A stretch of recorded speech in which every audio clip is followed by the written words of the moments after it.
Thank you for staying. Time to serve you the news. And in our first story, Vice President Dr Mahamudu Bawumia says government has so far distributed a total of 100 million cedis to 3,000 beneficiaries under the U-Start program. This was revealed by the Vice President at the 2023 U-Start Grant Expo at the UPSA Auditorium yesterday. Dr Bawumia says this is in fulfillment of the government's response to reduce unemployment. My colleague James Aveji has more in this report. The U-Start initiative under the auspices of the Ghana Enterprise Agency is part of the government's agenda to train and support the youth in entrepreneurship and job creation. Since its piloting in 2021, the program has come under public criticism over allegations of corruption and favoritism. But speaking at the 2023 U-Start Grant Expo at the UPSA Auditorium in Accra, CEO of the Ghana Enterprise Agency, Kosi Yankiayi, dismissed the assertions as untrue. But I just want to also explain that the process we went through was very transparent.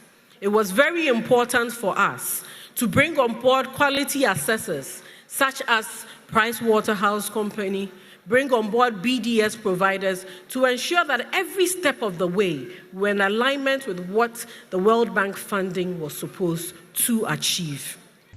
Delivering the keynote address, Vice President Dr Mahamudu Bawumia touted the Akufo-Addo government record in job creation.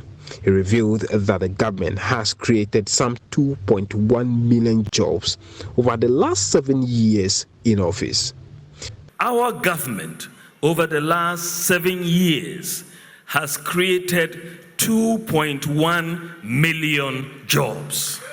This is the highest number of jobs created by any government since the Fourth Republic, and probably since independence over this period. No government in the Fourth Republic has created this number of jobs in this period.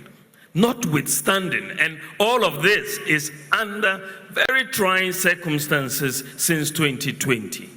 And you can imagine if the global economic environment were benign, not facing all of these shocks, you can see that we would have even done more than the 2.1 million jobs that we have done.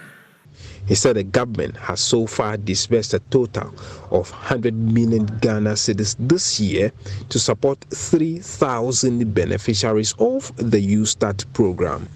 I am happy to announce that the government of Ghana, through the Ghana Jobs and Skills Project and the Ghana Economic Transformation Project, will award grant support of almost 65 million Ghana cedis to 3,000 startups and MSMEs gathered here. With the total support to beneficiaries in 2023 alone, totaling 100 million Ghana cedis. The Finance Minister Ken Ofori-Atta has also noted that aside from the 100 million cedis disbursement, government has applied for a separate $200 million assistance from the World Bank for another youth program. Over 50,000 startup businesses and enterprises have received formal training, and we believe, I think in this budget actually, another 200 million cedis will be used to make sure that this program becomes the biggest employment program that we have seen. So we have Youth Start Jobs and Skills Project, and we have also applied to the World Bank for another youth program of about $200 million to make sure that this continues in earnest. Meanwhile, Trade Minister Kate Diamond said his ministry is enacting a business regulatory reform bill to promote business transparency in the country. A government through my ministry will enact the business regulatory reform bill, which will be enacted into law. The legislation is designed to promote the quality and transparency of the regulatory administration of the country by establishing a predictable regulatory environment and introducing a regulatory incentives tailored to the needs of your enterprises. We would aim to foster a business landscape that is not only conducive but propitious for growth and innovation. The government is optimistic that the program will be expanded to train more entrepreneurs and businesses in the bid to reduce unemployment. James Aveji's report for JoyNews. Now, the Speaker of Parliament, Alban Sumana Kingsford Bagbin, is directing the Education Minister, Dr. Yao Educhum, to reverse the decision for first-year SHS students to resume school next Monday, barely a week after the school placement was released. The teacher unions have kicked against the decision, and there's pressure from Parliament for the managers of the educational sector to reverse course. We'll hear more from the Speaker shortly. First, listen to Ranking Member on the Education Committee, Peter Nochukoto's statement that it did not make sense for students to report to school on Monday. African Examinations Council, that's WAEC, released the results of the 2023 Basic Education Certificate Examination, BEC.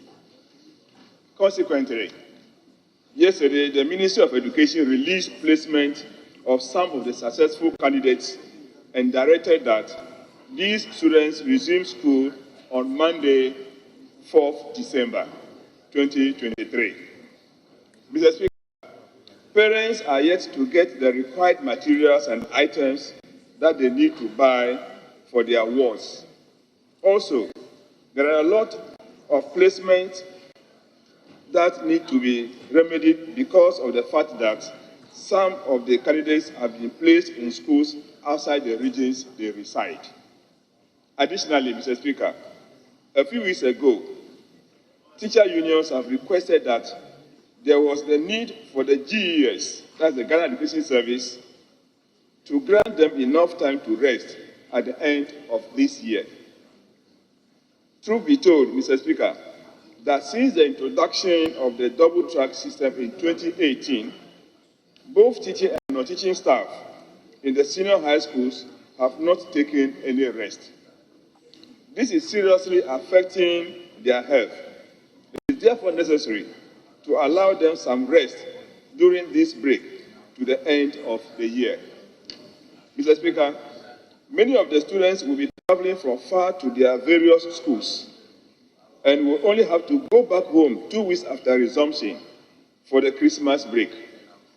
It is therefore only appropriate that to avoid the risks and dangers associated with traveling during that festive period, that GES should reconsider their decisions of making students report on Monday, the 4th of December, for the first week of January 2024, to enable parents prepare financially for their awards and also the teachers to take some rest. Finally, for the school authorities to fumigate the dormitories and other facilities in readiness to accept the first-year students. In our next story, the Member of Parliament for North Tongue, Samuel Okudzeto Ablakwa, has asked the GES and the Education Ministry to listen to the concerns shared by the teacher unions in the second cycle institutions. Is so crucial, and I salute you, Mr. Speaker, for promptly admitting this statement. The Speaker, as we speak, all the teacher unions are up in arms. They are thoroughly, absolutely, and clearly, Mr. Speaker, opposed to this directive by the minister responsible for education. In their own words, this directive is going to totally throw the academic calendar into disarray. There is going to be confusion, chaos, and they are not even psychologically prepared. They have not rested. I heard the teacher union say that they have not even rested and prepared adequately for this new academic year with the freshers, who, Mr. Speaker, are still being placed. We are all receiving calls from constituents about the placement. The first batch was done only yesterday, and they are not done with the placements. There are still a number of students, a considerable number, who have not been placed, running into thousands from what we hear.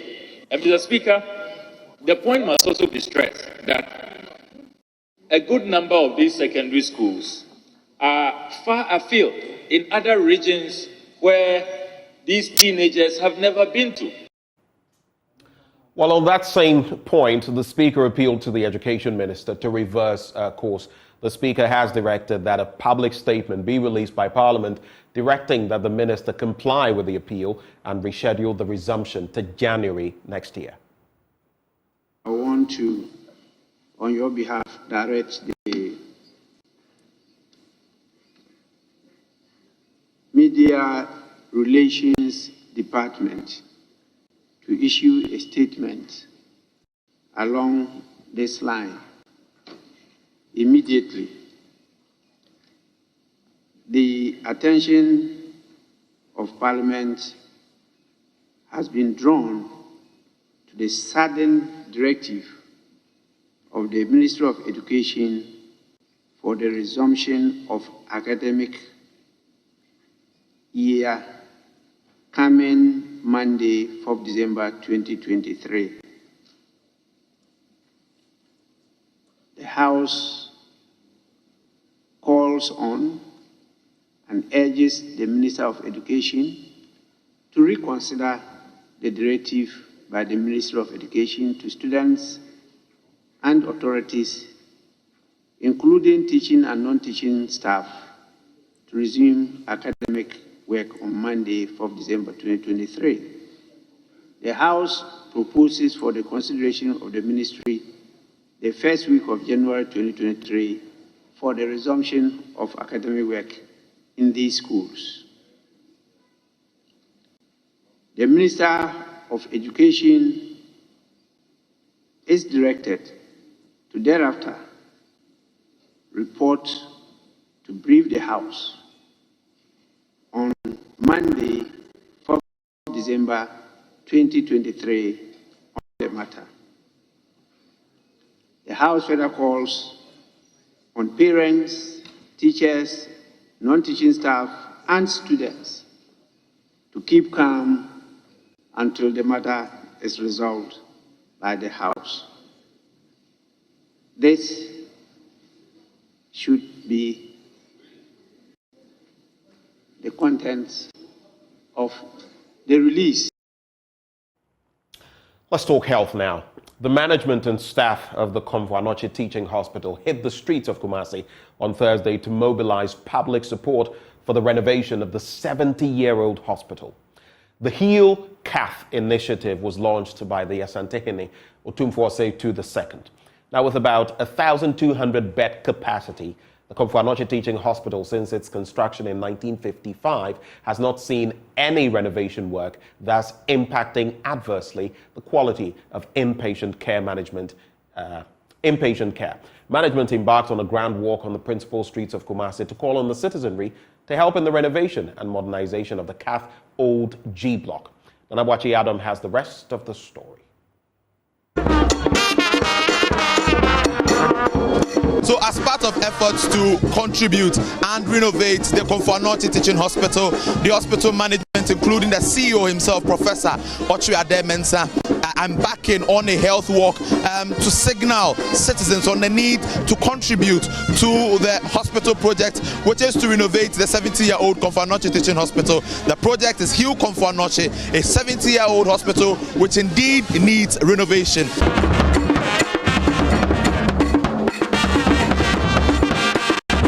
number of people who are served by Komfanoche, I told you the other time that we receive referrals from 12 out of the 16 regions in Ghana. And so that act by the king serves the 12 regions and beyond. We have people coming from Burkina Faso and the others. Presently, we have only 2 functioning dialysis machines at Komfanoche, and the 2 machines are both working at fault. There have been instances when these 2 machines have broken down, and Komfanoche as a teaching hospital has had to send patients to private facilities for dialysis to be done. I don't think that this should be happening in 2023 at a hospital like Komfanoche. But I believe that it is not only the responsibility of government, it is also the responsibility of all of us to contribute our widow's mite towards retooling and ensuring that people who are unfortunate to have kidney diseases who require dialysis would have that service provided at Komfanoche. And I believe that with this, it would be possible for us to look at the dialysis unit and properly equip the unit. Then I believe that if you are receiving referrals from other regions, we are not looking at the Ashanti region alone, are we? We are certainly not looking at even Ghana alone. We are looking at Ghana and beyond. Indeed, I have had calls from North America, I have had calls from Europe, I have had calls from almost everywhere. People gearing up, putting their acts together to ensure that they are able to contribute towards this cause. Thank you very much. Komfanoche is the only teaching hospital that we have in Ashanti region. And it's not just Ashanti region. It's from the north to the south. You know, Komfanoche is taking care of every referral from other regions. So we need to repair Komfanoche and heal Komfanoche so that we can get what we want to serve people. It's over $10 million and we are praying we can get it. We are there. We wish every person will contribute even $2 or $1. You know, we will get it. Ghanaians, in both who are here and both who are offshore, they can contribute and then achieve what we want.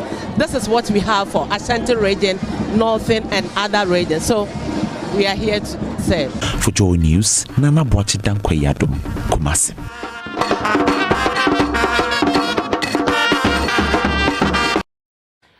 Now, leading radio stations in the Ashanti region, Love 99.5 FM and Inshira 104.5 FM, have set forth to heighten road safety awareness to reduce accidents during the Yuletide.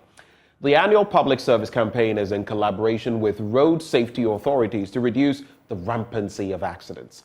The annual Corporate Social Responsibility Initiative educates motorists, pedestrians, and the general public on safety measures to prevent road accidents. Here's a report by Clinton Yeboah.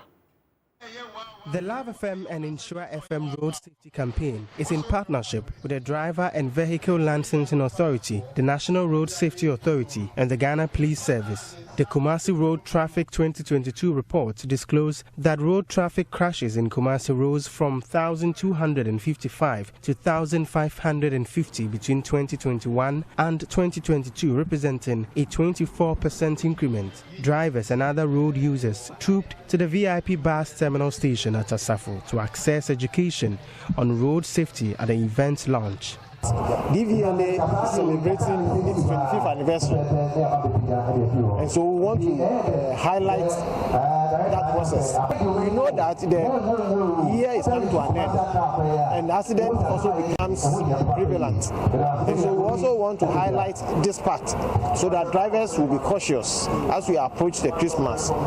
We introduced the eye test by the certified optometrists. Before, it didn't used to be there. Sometimes there was debate, confusion, argument about our output of the results we do. So now the people who are certified are the ones who are doing the eye test, and so we know that there's no doubt about the vision or the results of the eye test that is coming. Regional Head of Police, Motor, Transport and Traffic Directorate, Chief Superintendent Edu Boahin said enforcement will be heightened among road users and drivers. See, road safety issues, as we are doing the education, the publicity is also one of the key. And then when we are also packed with enforcement, then those who are not going to abide by the rule will be made, they will be compelled to comply with the road traffic regulations.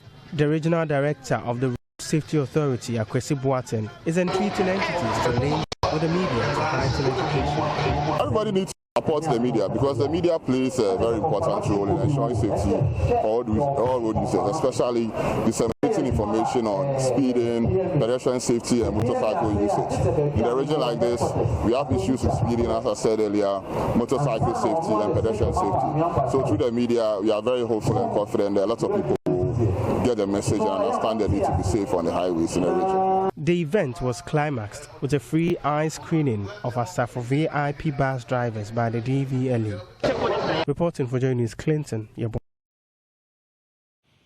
And it's on that safety note that we cap off the news. But stay with us. The news review is up next shortly.